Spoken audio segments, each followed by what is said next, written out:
Good afternoon, everyone. I hope you had some great lunch. If you hadn't, sorry, I guess.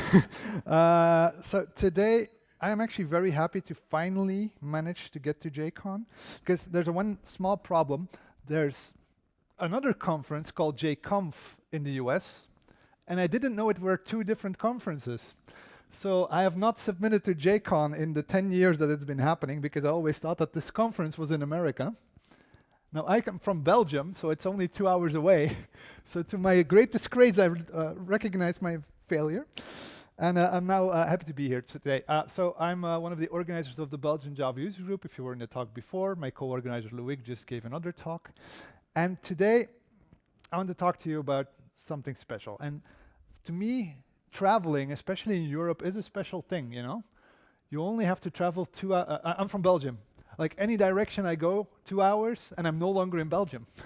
I'm in a different country. And sometimes going to a different country feels a bit, oh, there we go, spoiler, feels a bit like entering the wonderful world of the Wizard of Oz. You see these strange creatures, these strange elements, like it looks so familiar, but it's slightly different, you know?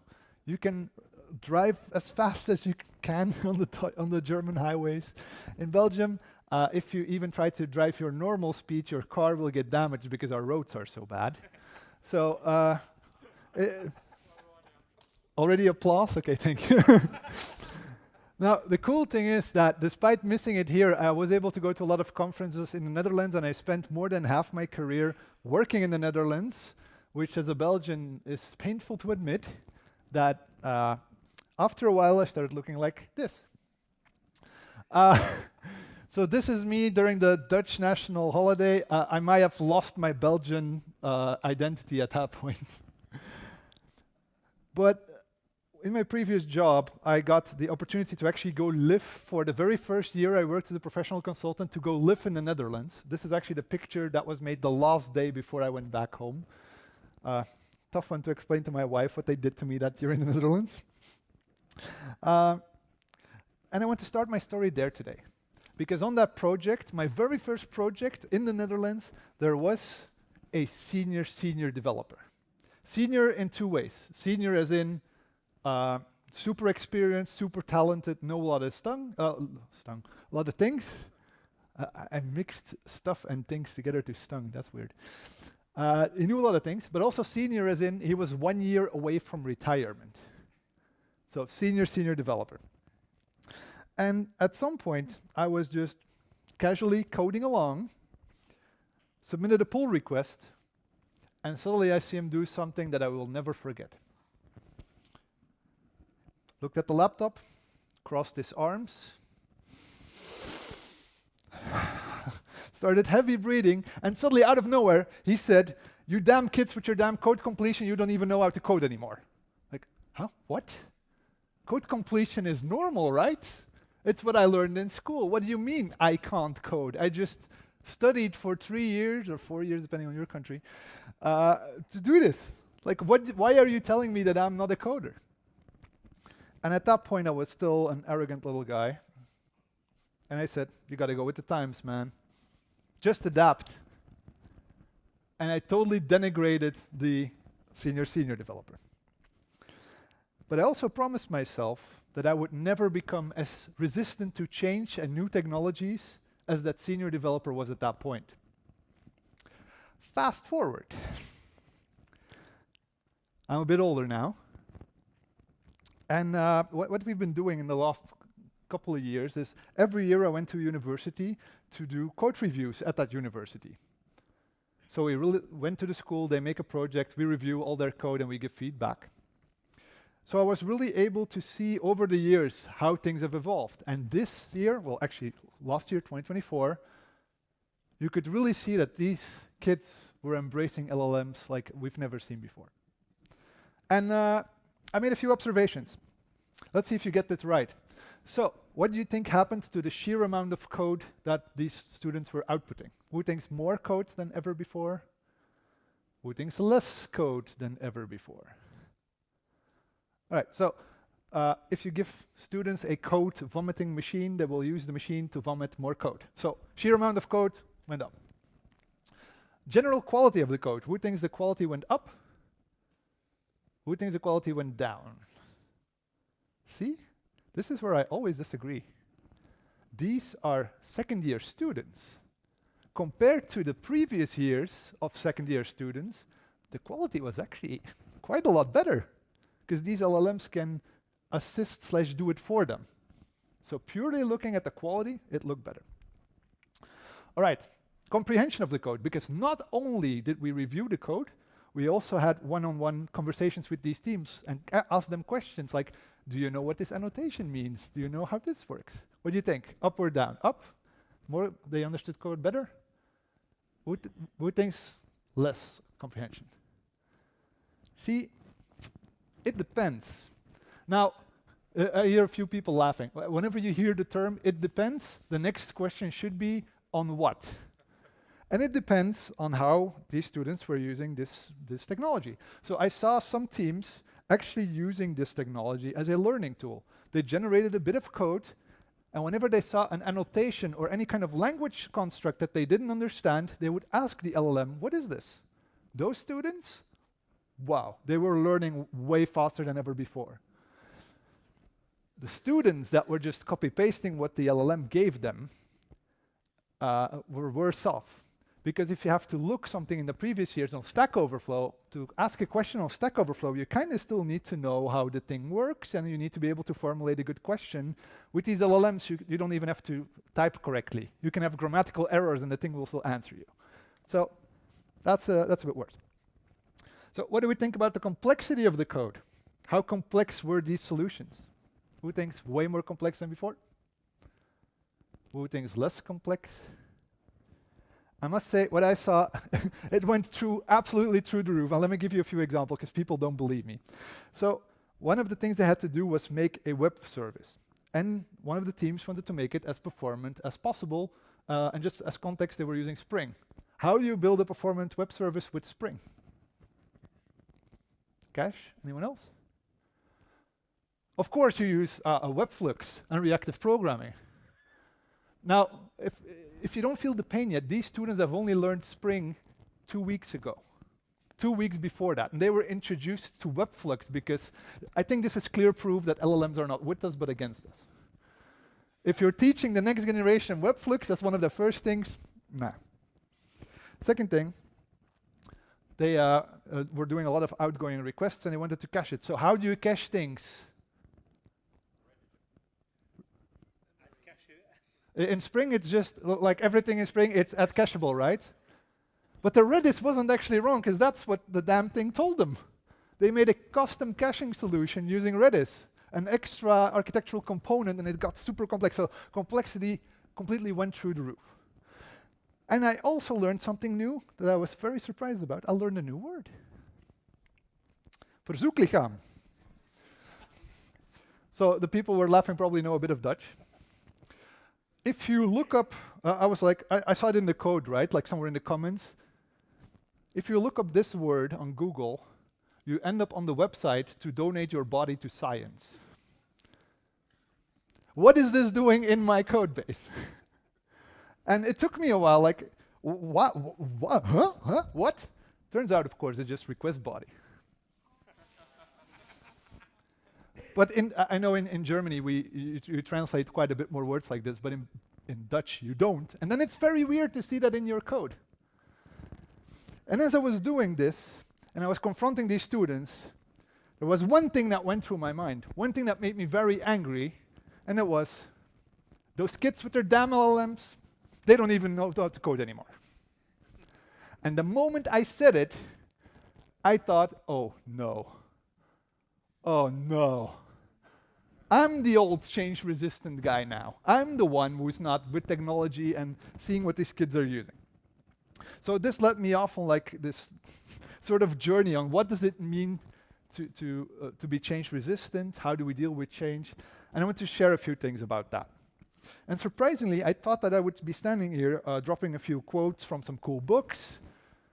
But turns out that the 3 things I think we need to deal with change actually appear in the Wizard of Oz, the wonderful Wizard of Oz, the one in the public domain, not the one that's still copyright infringement. Because in the story, Dorothy meets 3 companions, and each of these 3 companions really embodies something that I think is super important when dealing with change. So let's go through them. First one is the Tin Woodman. So he's made fully out of tin. If it rains, he rusts. And what he wants above all is a heart.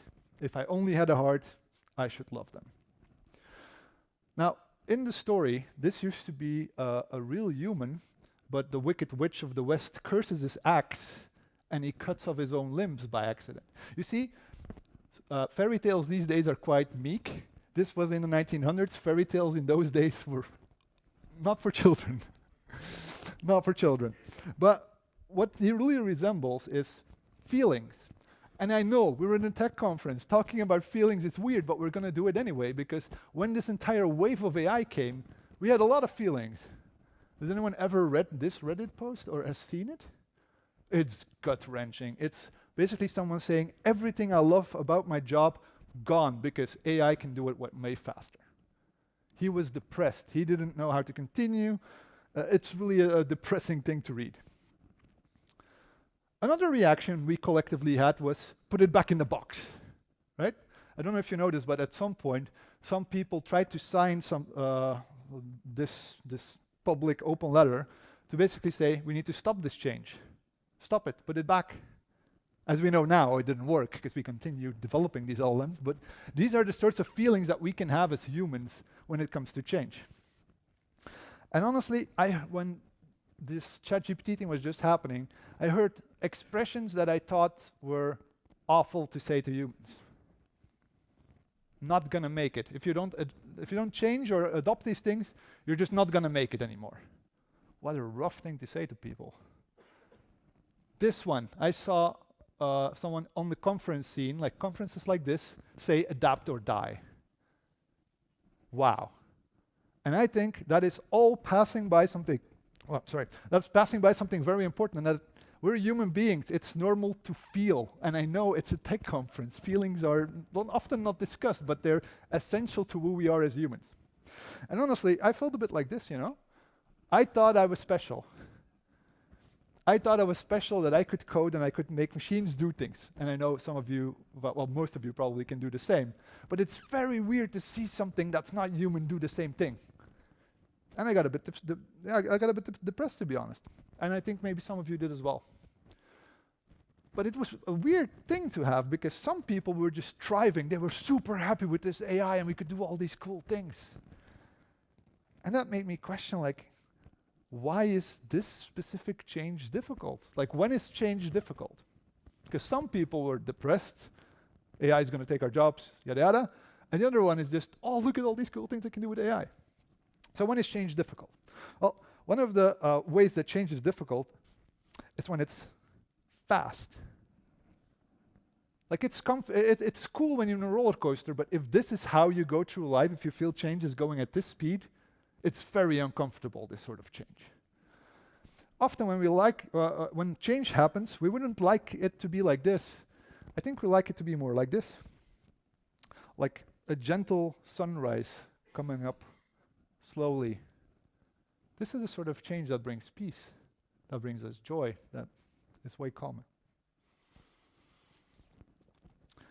So speed of change is one thing, and I must say, when the first time I saw ChatGPT do something, it felt like we're getting hit by something, right? You thought it didn't exist, and suddenly it could do something that you couldn't. So it felt like this rapid change. But just the speed of the change isn't the only thing. The other thing that's important is something from that other girl that got lost in a weird world, Alice's Adventures in Wonderland. Once again, the public domain thing, not owned by the mouse. And one of the questions they ask there, that the caterpillar asks, who are you? And he keeps repeating this, who are you? And that's an essential question when we talk about change. Who are you? How do we see ourselves when change happens? Let me give you an example. So who considers themselves to be a software engineer or a coder developer? So like most of you. So what do you mean when you say that? Do you mean I code for a living? Do you mean I solve business problems using code? Or do you mean, I am a coder? And depending on what you actually mean, the AI wave probably had a way different effect on you. Because if you solve business problems using code, this is the best thing ever. I don't even need to type the code anymore. I can generate the code and let the LLM do things for me. I can still solve the business problems. If you get your identity from coding and writing the code yourself, which I did, of course it hits me harder. This affects my identity and how I see myself. So whenever you're having difficulty with change, this is something that you should try to figure out. Is it something that's hitting me as on my identity level, or is it hitting me on my skills level, something I can do? So I see this every day at work, actually, because I now work for Timefold, which is planning optimization company. We have an open source solver. And I'm not going to go too deep into that, but basically what we do is, I have colleagues in the room that might not like this next statement, but we're sort of part of the problem in this sense that we have an AI tool that can optimize schedules, and making these schedules is something that some humans do as a day job. And when we show them these solutions, like we have a better alternative so you can focus on other things, some of these people react like, no, I don't want it. I want to do it myself. I don't care that you have this technically perfect solution. I want to do it myself. And you can't just go there and say, yeah, but look, technically this is better. No, you need to have a human conversation with them. How does this impact you? Why is this difficult for you? How can we assist you to make this sort of transition? And then you can say, yeah, Tom, but the things you mentioned are all negative things, right? So change is only difficult when it's negative. No, it's not. I love my kid to death, but he takes up so much of my time. Like, I used to be super career-oriented. I can't. I would drop everything for that kid. And I love him, but if you're super career-oriented and you suddenly become a father, that messes you up, man. I don't know if anyone else had a similar situation, but by the way, 1 month before I was born, I became a Java champion. And as a Java champion, I wanted to champion Java and do more things for the Java community. And I couldn't, because a big part of me decided, no, I maybe don't even want to code Java anymore for the next couple of months. This is what I want to do. So even beautiful things that happen in our life, positive things, if they change you, who you are as a person, if they impact you, the change can still be difficult, because I honestly believe you don't get a kid, you become a parent. And becoming something is something way more fundamental than doing something. So what this companion actually means is empathy. He says he wants a heart, but throughout the story he shows empathy for everyone, and that's an important thing I think we need moving forward in any change. It's empathy for ourselves, realizing when something isn't working or we need some emotional help for ourselves, but also empathy for others. And you see it like some people are not reacting to this change well and then going, adapt or die. It's not empathic. It's not an empathic statement, and we're not going to help them with that. So empathy, surprisingly, is one of the main things I think we should practice and have when dealing with change. The second companion is the scarecrow. And the scarecrow is fully stuffed with, I don't know what you stuff scarecrows with, but it's not brains. So he desperately wants a brain. He wants knowledge. Now, there's 2 ways to get knowledge. One way is to experiment and do things, and the other way is to talk to people.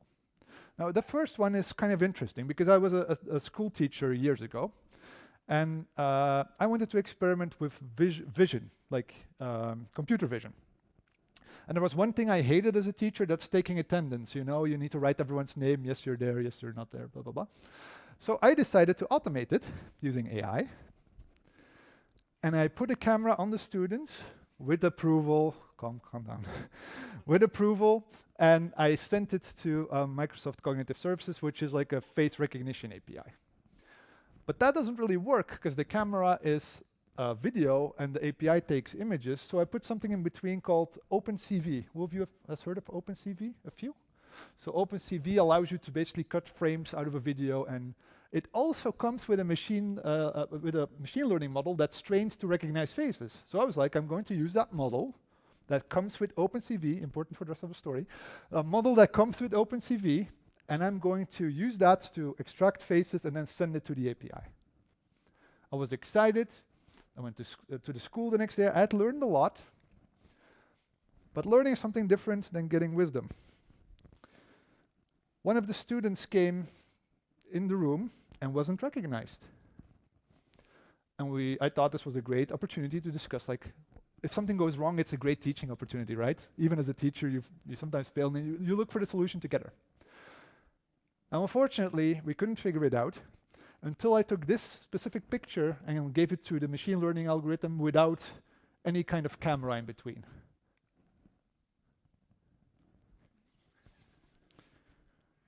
This is wisdom.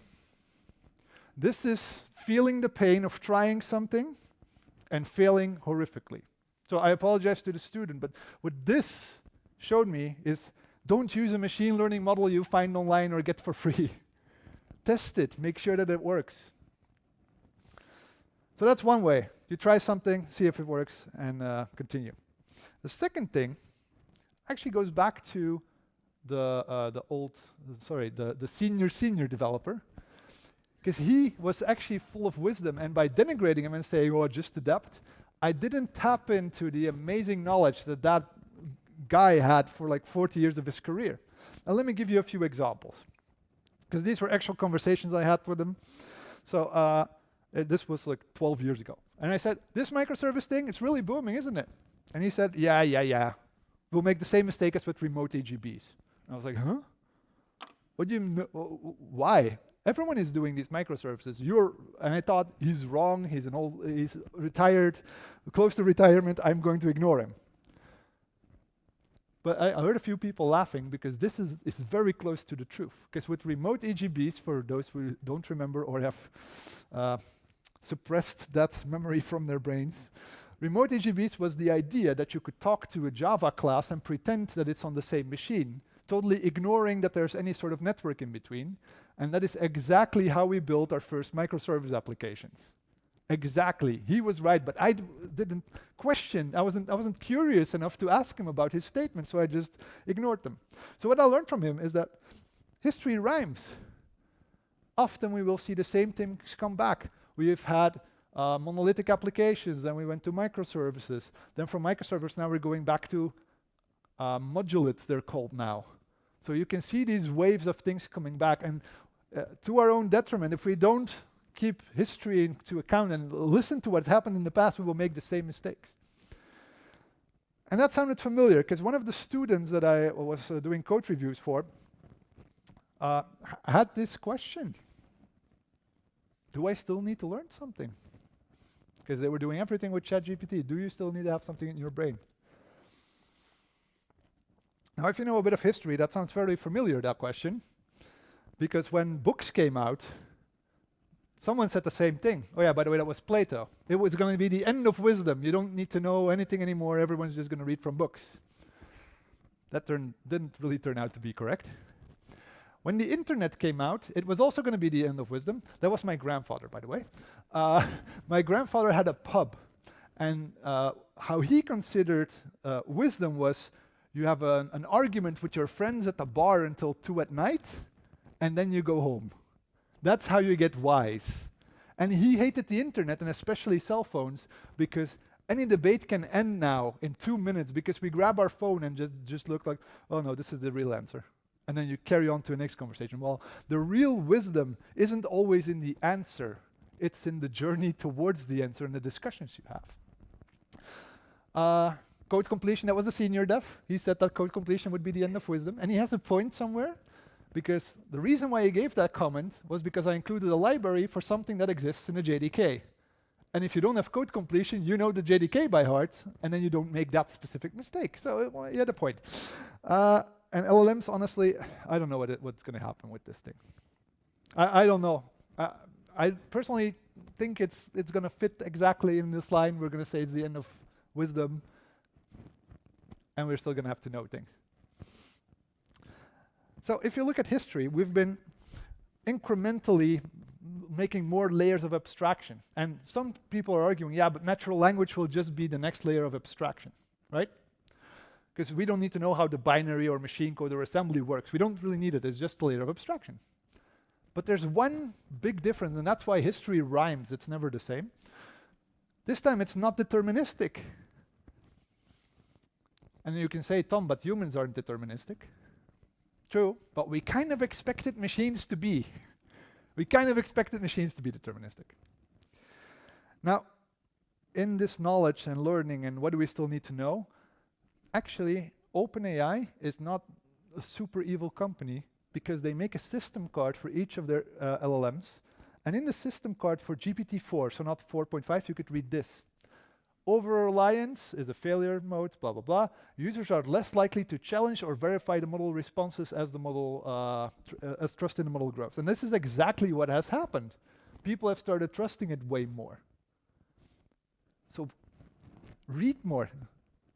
Try to get more wisdom from things that are already written. Discuss with people and you'll see that you can learn a lot more. Now, there's another example I have.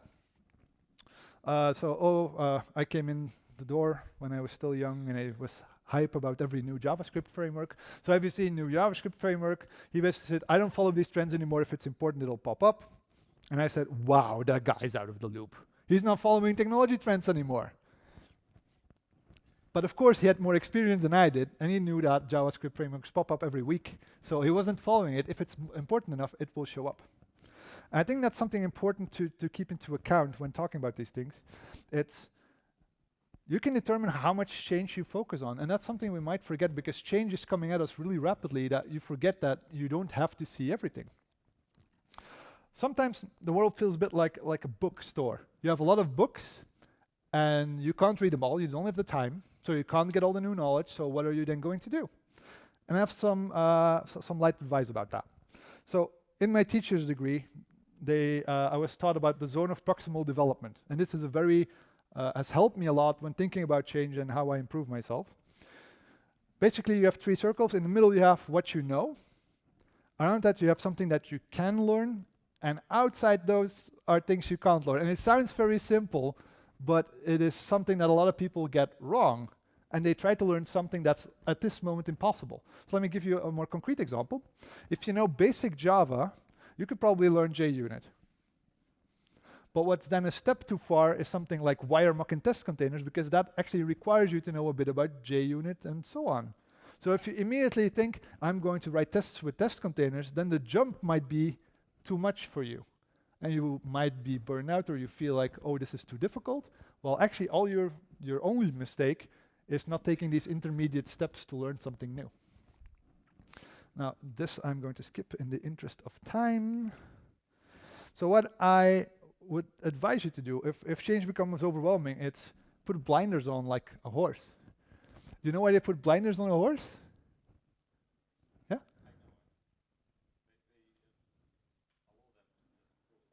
Yeah, so a horse is a very broad field of view. They can actually see behind them, and sometimes the horses get scared because they suddenly notice that there's a cart behind them. So they're pulling the cart and they go, oh, ah. So in order to calm down the horse, they put on blinders. And I think this is very valuable advice if talking about change, that this is something we can do as well. You don't have to follow everything. And of course, the engineer knew that, but I wasn't listening to them at that time. It basically took me a burnout and 6 months at home to realize, like, maybe I should have listened to that guy. Okay, last example for this thing. So at one point, I came to him and said, hey, I have this pull request. Could you look at it? And his response surprised me. Nope, this is too difficult. Why not use a simple loop? Let's keep it simple. And my reaction was, ugh. What do you mean simple? This is simple, right? Who thinks this is difficult code? One person in the entire room. See? Then why was he saying that? And it goes down to the fact that change and new things look way more scary than they actually are. They look way more complex than they actually are just because they're new. And I notice this constantly because I'm a big fan of board games. This is, who knows what this is? Wingspan. It's a gentle game about birds and little eggies. I thought this game is super cute to teach my aunties. But they got afraid of it because it's too much components. They didn't want to learn this game because they considered it weird, complex, awkward. And I think that we sometimes forget that we get afraid when we see too much new things like that. And I love this game. I think it's good enough for starters, but people get scared with these new things. And the same thing you can do you can have in technology as well. Because the first time I checked the LangChain4j documentation, I was greeted with this. And honestly, I felt a bit overwhelmed. Like, there's almost no words on here that I recognized at the time. There's change and AI service and memory, I understand, luckily. But embedding models, like, what is a rack? What is all this? And it can feel, this is on the introduction page of the LangChain4j framework. And you can argue that this maybe scares people away a little bit because it's too much new stuff. So we need to be careful with how people interact with content, because if it's too new, too much, too weird, then people will have like this visceral reaction like, I don't want this. Now, if we want to thrive in this world, and that's actually what the Scarecrow teaches us, is curiosity. We need to be curious about what's coming. And if you're curious about this whole AI thing, then it becomes more of an experiment and trying out and trying to find the fun in it. And it's not just this scary thing. Trying out, be curious, not only in technology, but especially in people and what those people already know. If someone says something to you like, this is just like EGBs, maybe listen to them, because they already have a lot of wisdom. Last companion is the Cowardly Lion. And during the story, he's called the Cowardly Lion, but he constantly does things that are very brave and courageous. But he says, my life is simply unbearable without a bit of courage. And I think that is an absolute gold statement. Without courage, life is just this incredibly... If you think about how we're living, we're on a spinning rock going like 1,000,000 miles an hour through the universe. The sun goes away every day and we know that it comes back, but how do we know that, you know? It's scary to be alive at some point, and we need some courage. We need some courage in different ways, and especially when it comes to change. What I have been noticing is that we do especially need bravery to express concerns and thoughts. Now, this entire AI wave is coming, and people are sometimes hype training. And whenever you say you have a concern about something like, let's say, copyright infringement, people go, yes, but we need it for this technology. Yes, but if we don't put this halfly trained machine learning model or language model in production, then we can't build our software. Yeah, too bad. Too bad. We need to push back a bit. And I do see things sometimes going the wrong way. So, and I'm pretty angry about this, but a while ago, someone used an abstract that I wrote for a conference and made a podcast out of it. The podcast, my name was tagged on Spotify. I did not appear in the podcast. Like, not even the AI-generated podcast mentioned me, but I was tagged and it had my name on it. And that's just things that are not acceptable, and some people are just joking around with it now. I saw on LinkedIn a marketing person. They had made a commercial using video from Prince and Michael Jackson and so on. And it was banned from TV. And what this marketing person did was complain on LinkedIn. Hey, my video got banned from TV. Here it is. I think this is an expression of my marketing genius. So they were posting a basically illegal video online. And people were applauding it for their bravery to put this thing online and for pushing the boundaries of marketing. And I was like, this is immoral, guys. Come on. You shouldn't be doing this. So we should have the bravery to push back on those things and really call them out, because if we don't, we're going to end up somewhere that I personally don't like. So we also need some bravery to learn new skills. and you're here today, you're learning a bunch of new skills. That's good.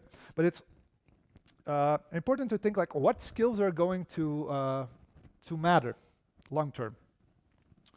And one of the things that I think is more important, since more and more code is going to be generated, we're more and more going to be readers of code, not writers of code.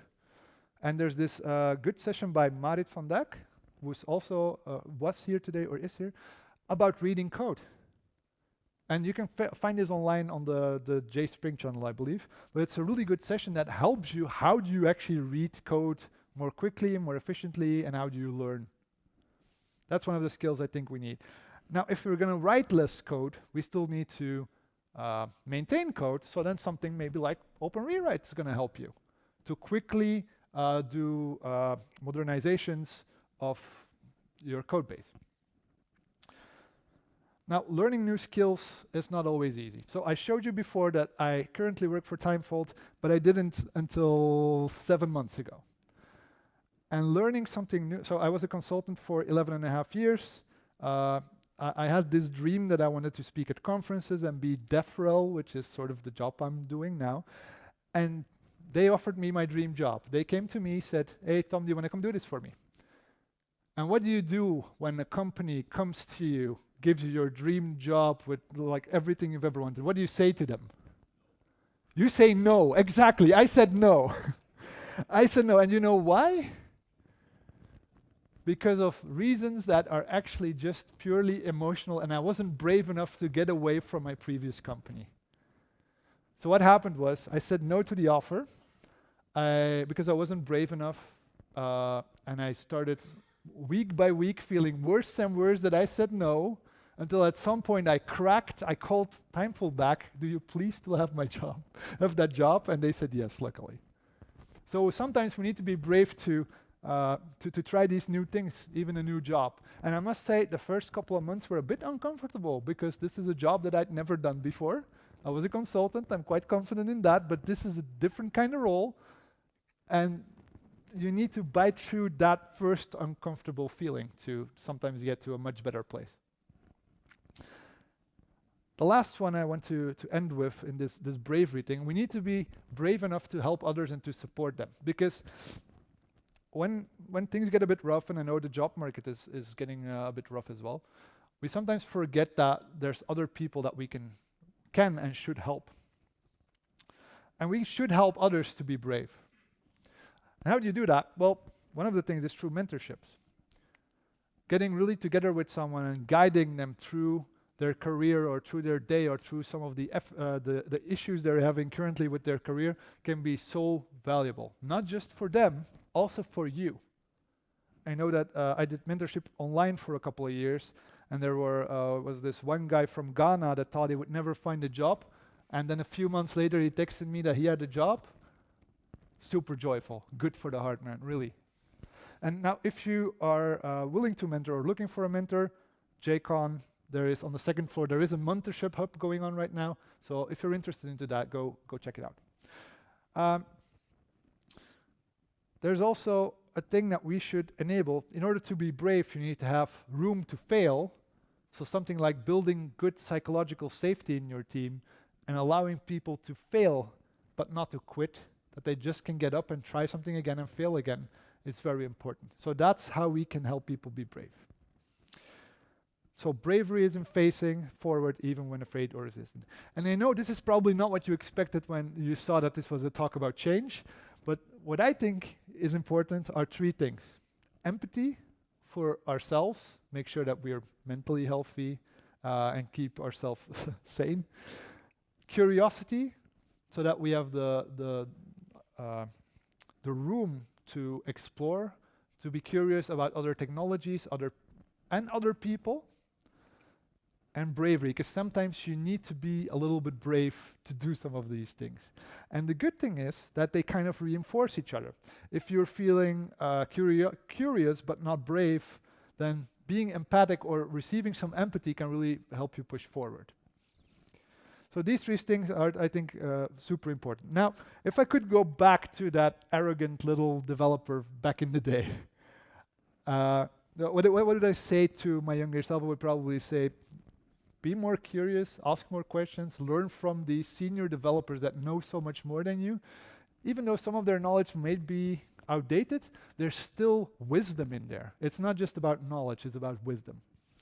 And what would I say to the senior developers among us that still have good hairlines, by the way? I hope I look like that when I'm that age.